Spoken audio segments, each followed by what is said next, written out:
म जनप्रतिनिधिको रूपमा छु, तसर्थ मैले चाहिँ आवाज उठाउँदाखेरि मेरो आवाज दबाउनका निम्ति सन्धिखर्क नगरपालिकाले केही मान्छेहरू प्रयोग गरेर, केही व्यक्तिहरू प्रयोग गरेर मेरो के भन्नुहुन्छ भने व्यक्तिगत कुराहरूको विषयमा चाहिँ टीका टिप्पणी गरेर व्यवसायलाई लिएर मेरो चाहिँ जब मैले चाहिँ सन्धिखर्क नगरपालिकाको चाहिँ पत्रमा आपत्तिजनक चाहिँ के छ भने कुराहरू मैले राखिसके पछाडि चाहिँ मलाई केही व्यक्तिहरूलाई चाहिँ लगाएर सन्धिखर्क नगरपालिकाले चाहिँ मेरो व्यक्तिगत मानमर्दन हुने गरी चाहिँ के छ भन्नुहुन्छ भने यहाँ चाहिँ के छ भने ती व्यक्तिहरूको प्रयोग गरेर अनि चाहिँ माथि चुन्डुङ्गा खानीलाई जोडेर यो सन्धिखर्क नगरपालिका यो चाहिँ मन्दिर र सुपादेउराली मन्दिर र चुन्डुङ्गाको कुनै सम्बन्ध छैन। चुन्डुङ्गा उद्योग हो, यो धार्मिक स्थल हो। त्यस कारणले गर्दाखेरि चाहिँ हिजो चुराकेसी आएर चाहिँ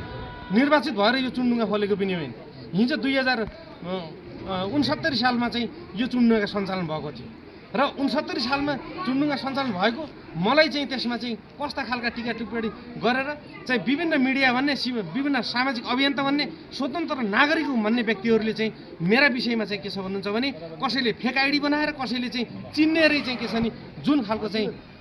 कार्य भएको छ, जुन खालको चाहिँ असह्य कार्य भएको छ त्यो कार्यको त्यो समयले त्यसको जवाब देला। त्यसको विषयमा चाहिँ हामीले पनि त्यसको विषयमा चाहिँ पर्खौँ, केही समय पर्खौँ, समयले जवाब त्यसको पक्कै पनि दिनेछ। तसर्थ यस्ता